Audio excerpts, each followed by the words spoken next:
Hello, and welcome back to Fire Horizons Gaming. My name is Ben, and today we're going to continue on with Suzerain. So last time out, we signaled our intent to meet with Marcel Caranti about a potential deal involving his media conglomerate. And we also signed off on starting the H3 Highway project over here in Lockhaven. So today, let's pick it up here, and we'll head to Wholesword for the Inaugural Ball. I had just finished buttoning up my suit jacket when the doorbell rang. The Presidential Guard had arrived to pick us up for the Inaugural Ball. The ball was a 3-decade-old tradition, breathlessly anticipated by politicians, bureaucrats, and the press. All eyes were about to be on me.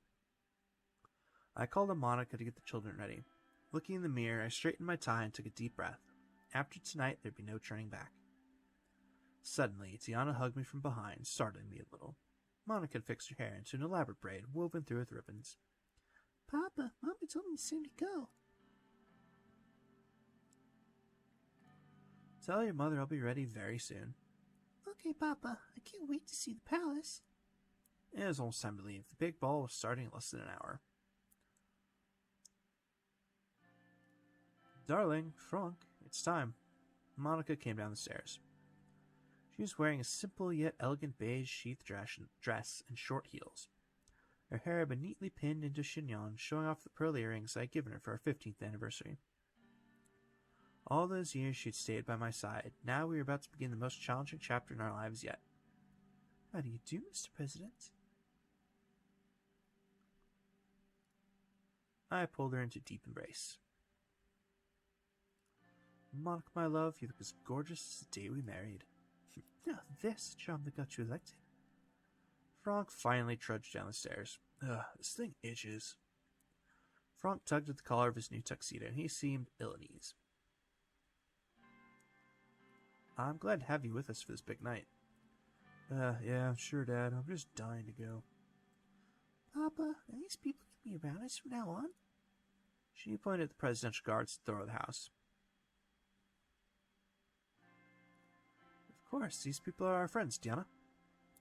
It's all right, baby. They're here to make sure nothing bad happens to your Papa or his family. Monica held Diana's hand. Together, flanked by the guards, we walked out the door. Halfway to the car, Franck stopped abruptly and turned towards me. Dad, do I really have to go? Can I stay home instead? I'm nervous myself, Franck, but I'd feel a lot more confident with my son by my side. Franck smiled reluctantly. Well, then, when you put it like that, sure, let's go. The Presidential Guard showed us the way as red and blue lights flashed around us. Serge, my driver, ushered us into our armored limousine. The motorcade started moving towards the palace. I gazed out the window, deep in thought. Anton, what are you thinking about? I was thinking, we've come a long way together, haven't we? Yes, we have, and there's still so much to accomplish side by side. Just remember, no matter what happens, the children and I will always be here for you. I will help Papa fix everything. Franck rolled his eyes. I know you will, honey. Yeah, that means a great deal to me. After what seemed like just a few minutes, the convoy slowed to a halt. Serge rolled down the limousine's soundproof partition. We are here, sir. I hope you enjoyed the drive. Much appreciated. How are you today, Serge? I am just as good as I can be, but today's your day, sir. I'm glad you are in charge now. You know, my entire family voted for you. Thank you and your family. I'm here with all of your support. No reason to thank me, sir. You're the one who sparked a glimmer of hope in us all. Serge opened the door for me. The normally imposing palace was festooned with garish banners that nearly made it look cheerful. A line of shiny luxury sedans stretched around it. Politicians, bureaucrats, and celebrities, the creme de la creme of the sordid elite, streamed inside the building. Good luck out there, Mr. President. I'll see you on the trip home. I stepped out and immediately found myself surrounded by loud voices and camera flashes.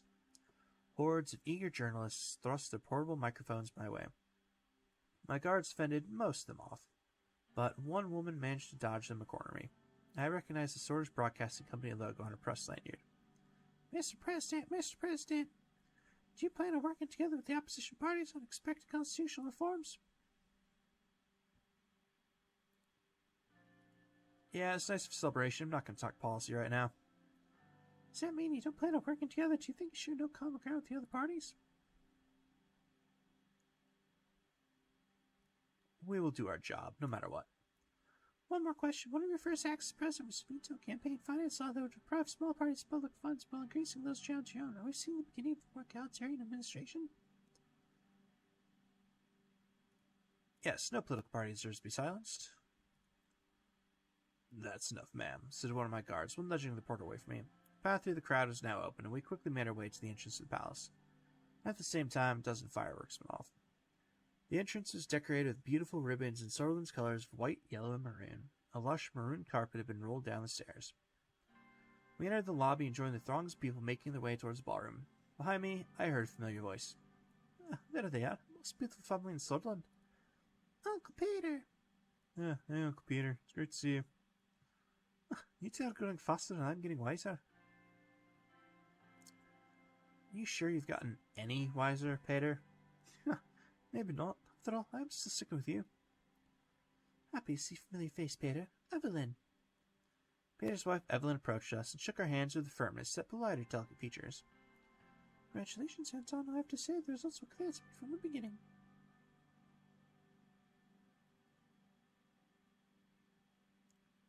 I appreciate it, Evelyn. It means a lot. The pleasure's mine. Well, I think it's time to celebrate this victory. We could start by getting some drinks. You had it in my mind. Peter grinned and beckoned to a roving waiter. The four of us each took a glass of champagne. Monica, how are you? You've barely said a word. I'm more than relieved to have this roller coaster ride over with, but of course now the real work begins. Ah, yes, managing to help planning parties, see the trips in the salon, to the competitive fun dignitaries. Don't be so old-fashioned, Evelyn. I plan to use my powers firstly to advance the position of women throughout Sorlin. Equal rights for our sex are long overdue, wouldn't you say, Anton?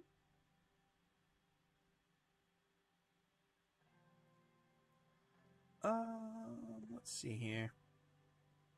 Not sure if I should be agreeing with her or not, but let's see. Let's go with the not totally dickish answer, but still kind of a dick answer. That's my wife, never content to be just a pretty face. Monica flashed me a smile. Tiana suddenly jumped in between us and tugged at my sleeve. Papa, can we go? I want to see the ballroom. Of course, my darling. Let's not delay any longer. We left the lobby and made our way towards the ballroom. Inside, we were yet again surrounded by a noisy crowd, but this time it was politicians who sought to appease the new authority in Sorlin. I spent the next few hours shaking hands, joining various conversations, some serious, some superficial, and making speeches.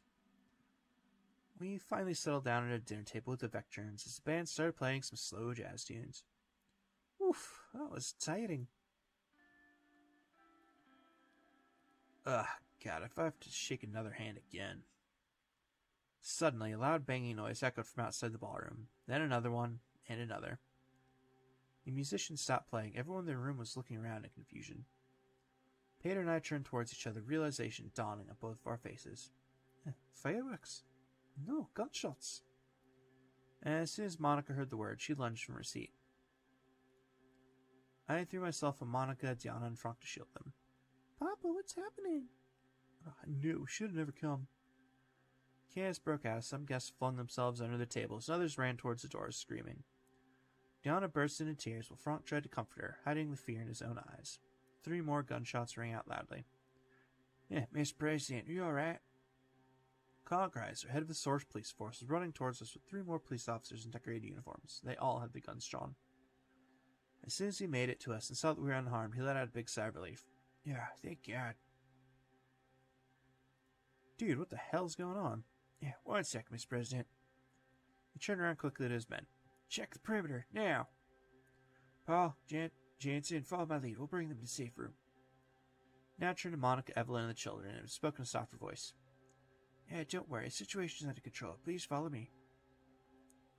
He promptly followed Carl through the winding halls and corridors of the palace. These men still had the guns drawn, which did nothing to ease the tension. On the way, Peter made an attempt to break the silence. What a fucking night. You can say that again. Carl turned to us with a serious face. We were about to round a corner. Quiet, please. Yeah, sorry. It's not gonna get nervous. Peter, shut up. Kara flipped a switch on the wall and a panel appeared, revealing a hidden staircase leading to a large reinforced door.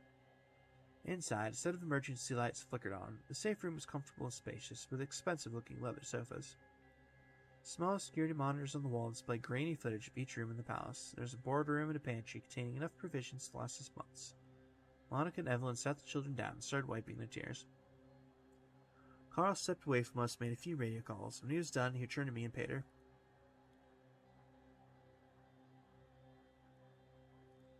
So, not the best inauguration ball I've been to. Pedro let out a nervous laugh. Yeah, certainly not, sir. Carl's radio suddenly crackled to life. Every second felt like an eternity as he pressed his ear to the receiver. When it fell silent, he turned to us. Yeah, good news. We're not in any danger at the moment. The situation's been dealt with, and the perimeter has been secured by the guards and the police. He glanced towards Monica, Evelyn, and the kids. If I may, sir. He gestured towards a more private corner of the room and started speaking more quietly. This is what we know so far. We've confirmed that 2 people were gunned down from the palace. The attacker is one of them. We have reasons to believe he was acting alone. He fired 3 shots at an MP, 1 to the head, 2 to the body, instantly killing him. Residential guards at the palace immediately shot and killed the attacker. He's not been identified yet and will require an investigation. The MP that was killed was identified as Bernard Circus. Oh, this is huge, Anton. This caused a lot of problems. A lot of problems.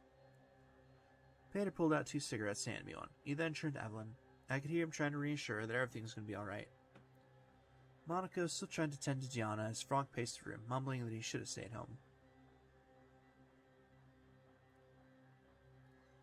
I sat down beside my wife and children. We're safe. I'll make sure everything's going to be fine.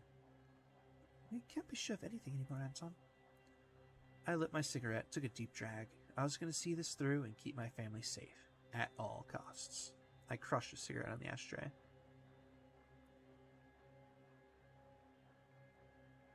Awesome. Alright, so it looks like we just got a couple newspapers here. Both of them from Swordland today, so let's check it out. First up, Rain shuts down Richter. President Rain shut down the call for cooperation from Friends Richter with PFJP ahead of the inauguration ball. Regarding the remarks of Richter about a possible cooperation to fix the current problems of source political institutions, we will do our job no matter what, said President Rain. Richter has long been vocal about his democratization plans. It seems that his demands for constitutional change will never become a reality if we do not see Richter presidency anytime soon. It looks like the opposition will have a hard time during President Rain's term. To be fair, I don't think I shut anything down. I was just like, hey, this is a party. I'm not talking politics today. Whatever, press gonna press, I guess.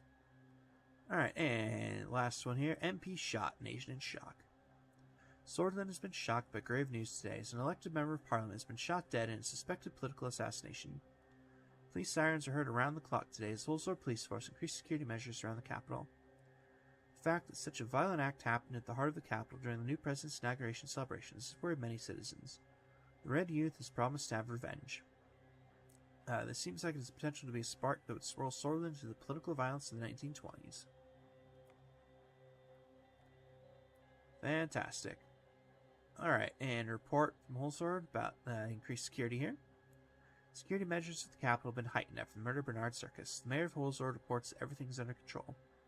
Security around the Maroon Palace has been increased with the combined efforts of the Holsword Police Department and the Presidential Guard. Additionally, the entrance procedures to the palace are being revised with advice from security professionals. Police Chief Carl Greiser reported that an investigation has been launched on the murder of Bernard Circus. Coolio. And let's head to this emergency meeting. The mood in the Situation Room was gloomy. My cabinet members were gathered to discuss the shooting outside the palace. Lily has presented the initial report. Bernard Circus was shot dead at 9:03 p.m. in front of the palace gates. He was an elected independent member of Assembly, and as you may know, a famous communist. She spat out the last words from distaste. The guards at the scene were 50 meters away and immediately took action by responding and killing the assailant, who was identified as a member of the nationalist organization Young Swords. The president and his family were unharmed, praise God.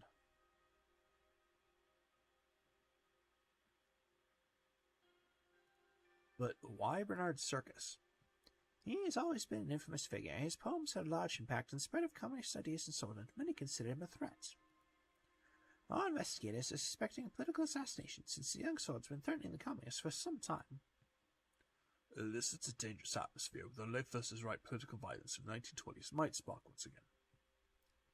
A return to those days would be devastating. The coups are the reason why our country stagnated for a decade. Nia Morgna, the Minister of Justice, sighed. Red youth has condemned the killing, but didn't stop there. They promised revenge. This will in turn spark further aggression from the young swords.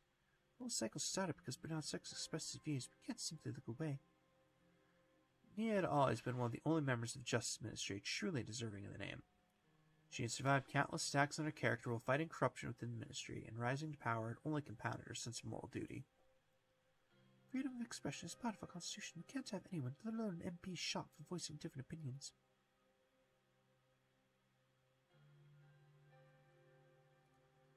Nationalist young swords have overstepped, and they should be put under the loop for such extreme action. This is not a simple overstep, but an attack on our country. Murder for political opinions is a thing of the past. Our administration is building something new.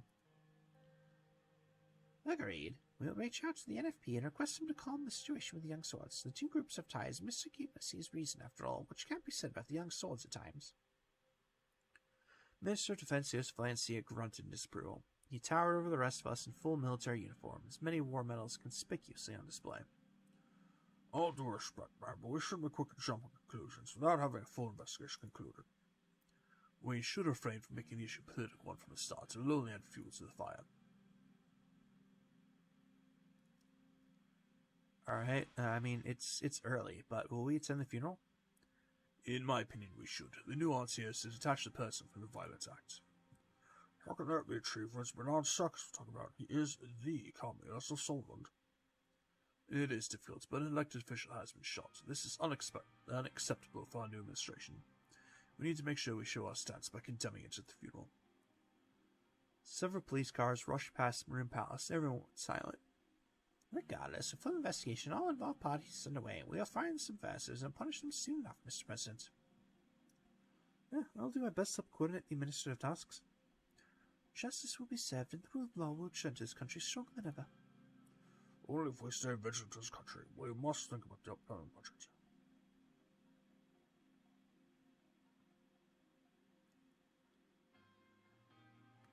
It's too soon to jump to conclusions. Reckless acts will have dire consequences.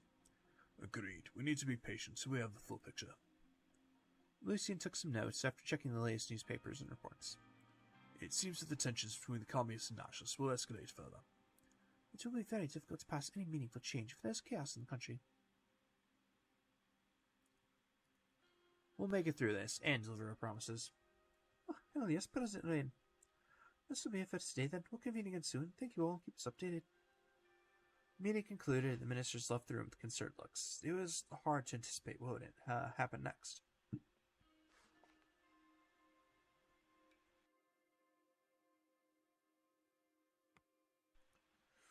Alright, it looks like we have one more newspaper here. From the Lockhaven Times, Murder at the Palace. Breaking news. Bernard Circus, prominent independent MP known for his communist romanticism, has been murdered, leaving the Maroon Palace grounds after the inauguration ball of Anton Rain.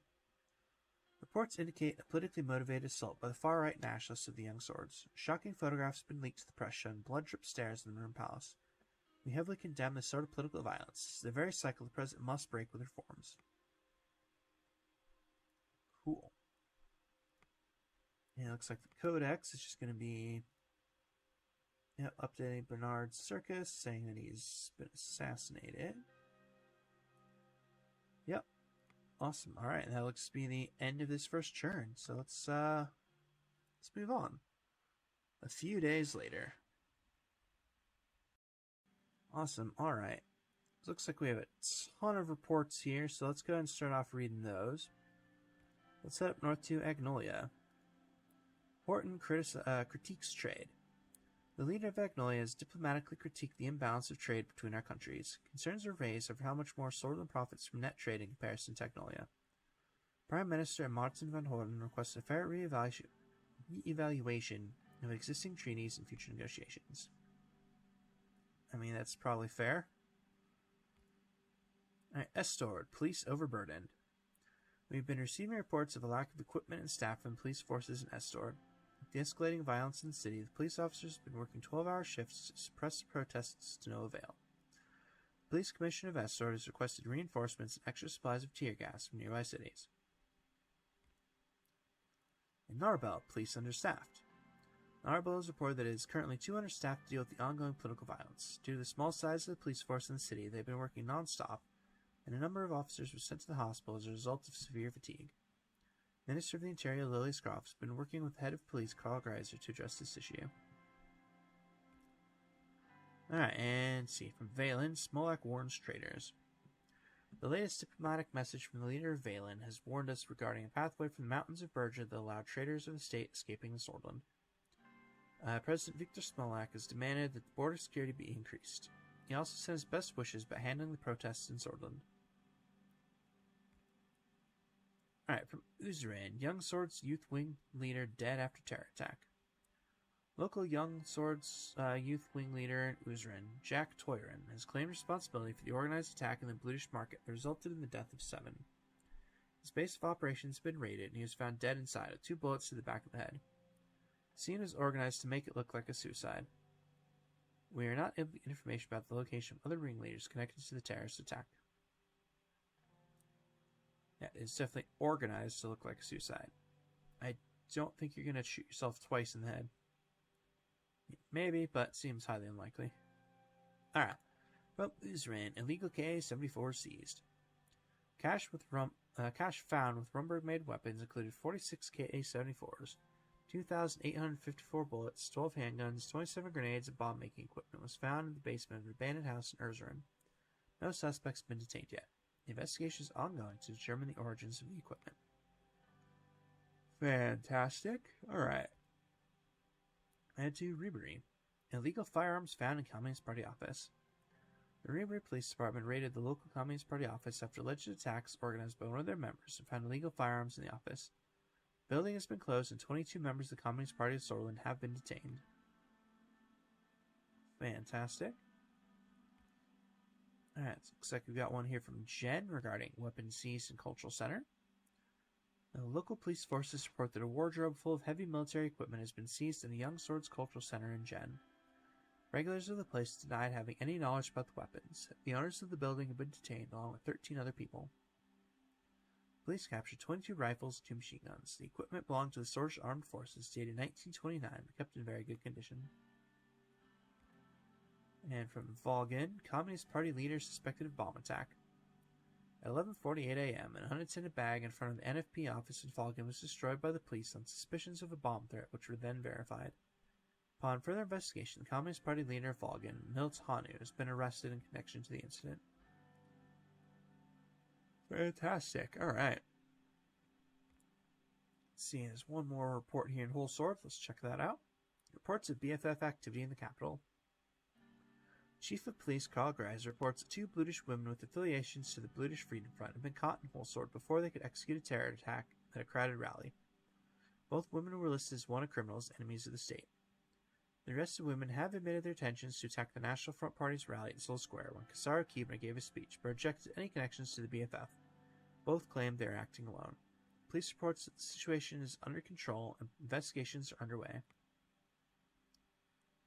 Fantastic. Alright, we got 5 newspapers. Let's check those out. Starting off with the Whole Sword Post. Swordиш politician shot dead. Swordиш poet and politician who's spoken out about the idea of the dictatorship of the proletariat was shot during the evening of Anton Rain's inauguration ball. Bernard Serkis, a 53-year-old Swordиш member of Assembly, was shot a number of times by a gunman at the entrance of the Maroon Palace, who is identified to be a member of the Young Swords. Despite his radical views, Mr. Serkis was elected to be an independent member of Assembly in the 1953 elections, and sadly did not manage to live long enough to serve his duty. He is said to have repeatedly received threats from Swordиш nationalists who viewed him as a traitor for promoting millennialism in Swordland. Television footage showed the famous poet's body lying face down, draped with a white sheet, on the pavement in front of the gates of the Maroon Palace. Lilian Groff, the Interior Minister, said she had assigned a group of leading ministry officials to lead the hunt for the killers.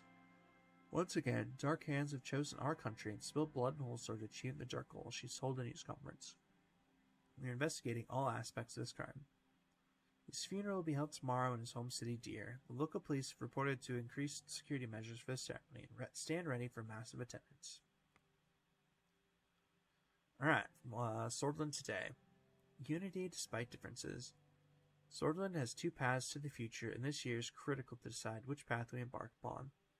Amid our recession, the lack of stability and security caused by the death of Bernard Circus is an unacceptable reality. We need more jobs and a safe atmosphere if our country is supposed to grow and prosper. But how will we increase our employment and open new factories if there's blood flowing down the streets?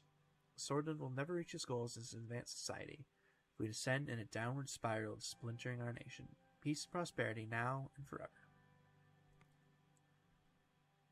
Alright, from the Lockhaven Times. Murder was a method of the past. The tensions between the left and right extremists have increased in the country after the assassination of MP Bernard Circus. Protests among many of these groups quickly turned into riots around the country. We are calling for peaceful protests and dialogue instead of violence.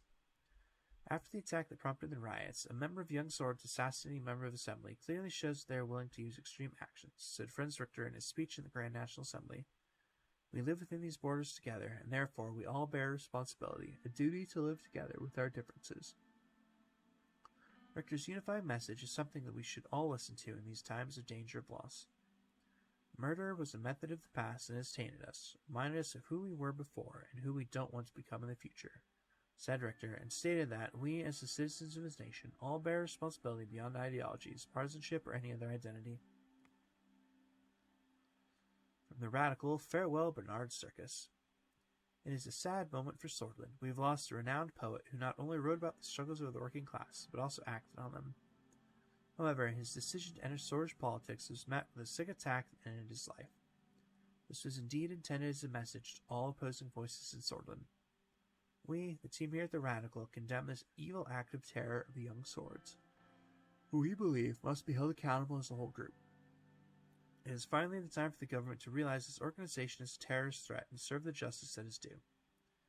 Bernard Circus is always going to be in our hearts as a great Swordish poet, as a revolutionary, as leader of the Swordish avant-garde, as a futurist, as romantic, as millennialist, but above all, as a symbol of freedom of speech.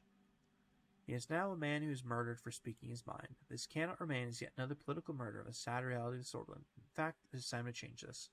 It's time to speak up as people. The most beautiful sea hasn't been crossed yet, said the great poet, reminding us to always have hope. And we must strive to have hope and to make them a reality. Is the best way to honor his memory. Bernard Circus will be laid down in tears tomorrow. Any citizen who wants to pay respects is invited to attend.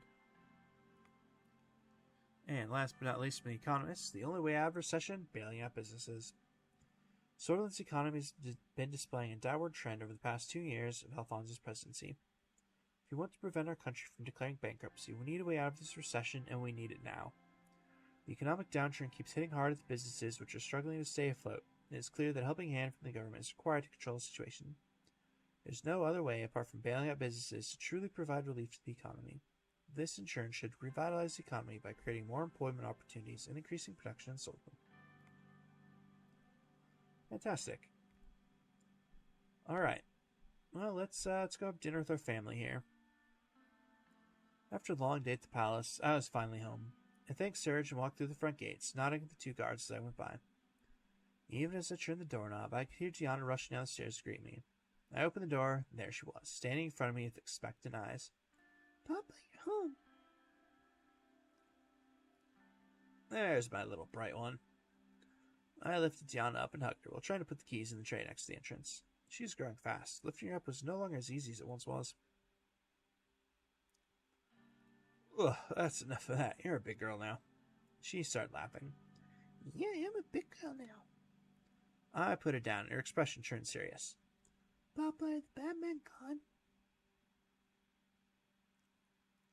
There's only the one bad man, Gianna, and yes, he's gone now. Okay, Papa. Gianna rushed down the hallway. Mama, Papa's here. Monica appeared next to the kitchen door. She's wearing an apron and holding a spatula in her hand.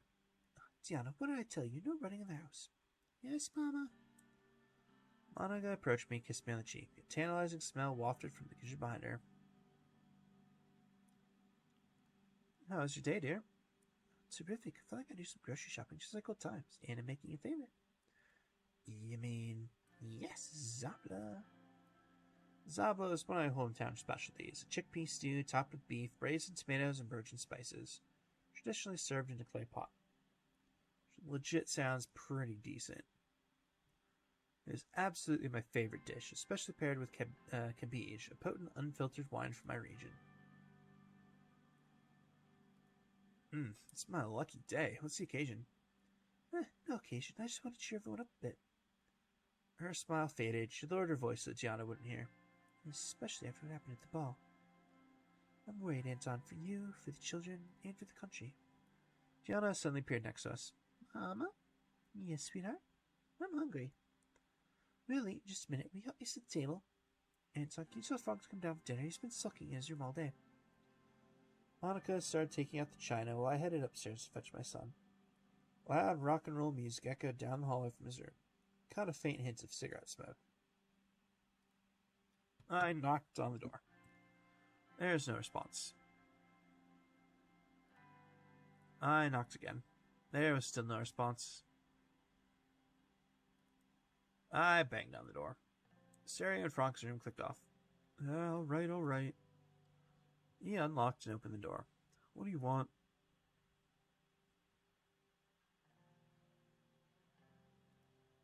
Dinner's ready. Ugh, great, I'm starving. Frank headed downstairs to the dining room, and I followed after. The table was prepared, and Monica was ladling food onto the plates. Come on, have a seat. It won't be as tasty if it's cold. As we started eating, the room went quiet. Monica's cooking was as delicious as ever, but I had a feeling that wasn't the reason nobody spoke. Monica was the first one to break the silence. Say, did you know they refurbished the grocery store?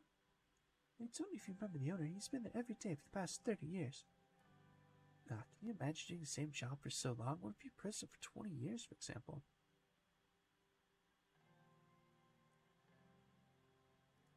I don't want this country to suffer under another soul. Agreed, that must never happen again. Anyway, the grocer really is a nice person. He threw some extra vegetables with my... Frog suddenly slammed his hands on the table, rattling the china. Monica, Gianna, and I stared at him. So this how it's gonna be? We're just gonna sit here like nothing happened? Dad, you could have been killed. Mom could have been killed. Any one of us could have died. Gianna's lower lip started trembling. Monica put her hand on Frank's shoulder.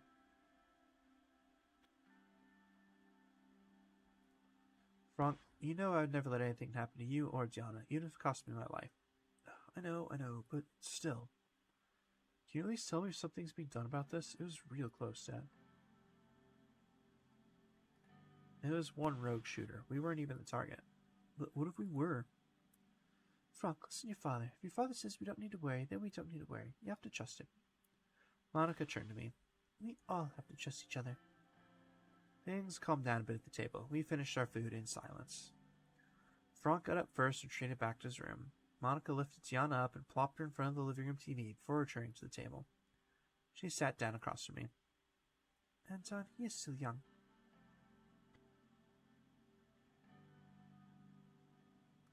Let's go with that one. I know, but there's not much longer we can shield him from the ugliness of the world. He's scared, Anton. Frankly, he isn't the only one. I worry too, Monica. Things might escalate. She got up, stood behind me, and massaged my shoulders for a moment before leaving me alone in the dining room. Sat alone at the table, drained my glass of cabbage. Had I been lying to Frank and Gianna? Was the threat to my family truly over? Time would tell.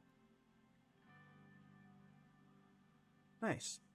Alright, and that feels like as good a spot as any's going to call for today. So, as always, thank you very much for watching, and I hope to see y'all next time.